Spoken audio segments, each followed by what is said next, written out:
तुम लोग CM Punk John Cena रोम range के लिए लड़ते रहो, रो रंबल जे उसको ले गया। भाई क्या हो गया, व्हाट द हेल। भाई बहुत बड़ा शौक कर दिया डब्ल्यू ने। डब्ल्यू के पास रोम रेंज सीएम पंक जैसे बड़े नाम थे। उसको छोड़ो, जॉन सीना जिनका आखिरी रो रंबल था उसको किसे एलिमिनेट करवा दिया, जे उसो से। भाई मैं तो सपना देख रहा हूँ, जे उसको क्यों जितवा दिया, सिर्फ हिट के लिए। भाई ट्रिपल एच कैसी बुकिंग कर रहा है। मेरे हिसाब से इस साल की रो रंबल का विनर सबसे खराब था। इससे अच्छा दोबारा कोडी रोड्स को जितवा देते। तो भाई चलो आज के रो रंबल का रिव्यू करता हूँ। तो भाई सबसे पहले मैच स्टार्ट होता है 30 वुमेन्स रो रंबल। इयो स्काई और लिव मॉर्गन मैच स्टार्ट करती है। धीरे धीरे सुपरस्टार आते रहते हैं और टीएनए से जॉर्डन ग्रेस भी आ जाती है और आते ही सुपरस्टार्स को एलिमिनेट करती है। फिर एलेक्सा ब्लिस का रिटर्न देखने को मिलता है, लेकिन लिव मॉर्गन उनको एलिमिनेट कर देती है। उसके बाद शार्लेट फ्लेयर आती है बिल्कुल शाही एंट्री से और आते ही चॉप्स मारने स्टार्ट कर देती है सुपरस्टार्स को। लास्ट में नाया जैक्स और शार्लेट फ्लेयर बचती है और शार्लेट एलिमिनेट करके ये मैच जीत जाती है। अगला मैच होता है डीआईवाई और मोटर गन्स के बीच। फैंस इस मैच को बिल्कुल भी नहीं देखना चाहते थे, लेकिन लास्ट में स्ट्रीट प्रॉफिट आ जाती है और डीआईवाई ये मैच जीत जाती है। नेक्स्ट मैच होता है Cody Rhodes versus Kevin Owens के बीच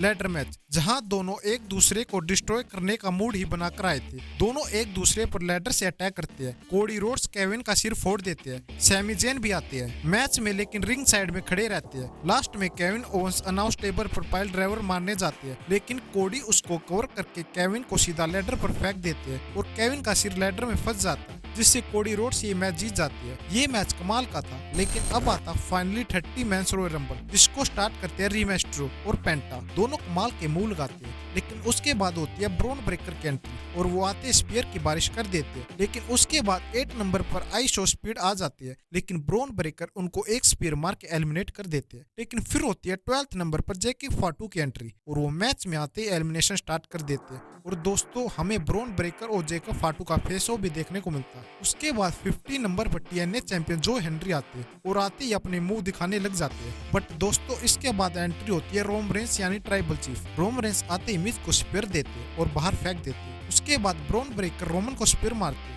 लेकिन रोमन उल्टा ब्रॉन ब्रेकर को एलिमिनेट कर देते हैं। फिर अगले नंबर पर एंट्री मारते हैं ड्रू मैकिंटायर। वो जैकब फाटू के साथ टीम बना के रोम रेंस को भूत मारते हैं। फिर होती है 20 नंबर पर एंट्री जे उसो की, जो कि बहुत इंपॉर्टेंट थी, और वो आते ही नाकामोरा को बाहर निकाल देते हैं। फिर 21 नंबर पर आते हैं एज स्टाइल और वो आते ही ड्रू मैकिंटायर पर अटैक करने लग जाते हैं। फिर 22 नंबर पर आते हैं ब्रॉन स्ट्रोमन और वो आते ही जेकब फाटू को उठा के रिंग के बाहर फेंक देते हैं, जो कि एक शॉकिंग था। फिर 23 पर आते हैं जॉन सीना और वो रोमन के सामने खड़े हो जाते हैं, लेकिन तभी रिंग में एंट्री होती है सीएम पंक की और तीनों का फेस ऑफ होता है। इतने में सेथ रॉलिंस आ जाते हैं और पंक पर अटैक करने लग जाते हैं। धीरे धीरे सभी सुपरस्टार रिंग में आ जाते हैं। लास्ट में एंट्री होती है लोगन पॉल की। डेमिन प्रिस्ट ड्रू को एलिमिनेट कर देते हैं, रोमन सेट को सीएम पंक एलिमिनेट कर देते हैं और सीएम पंक को लोगन पॉल, और फिर लास्ट में बचते हैं जॉन सीना और जे उसो। जॉन सीना की तरफ से कमाल के मूव देखने को मिलते हैं, जे उसो की तरफ से सुपर किक। सभी को लग रहा था सीना ही जीतेगा, लेकिन लास्ट में 2025 का रॉयल रंबल का विनर बनता है जे उसो। हाँ जी, जे उसो, जो कि सबसे बड़ा शौक था। तो दोस्तों कैसा लगा आपको आज का रॉयल रंबल, कमेंट करके बताओ। आपके हिसाब से क्या जे उसो आज के रॉयल रंबल डिजर्व करता था?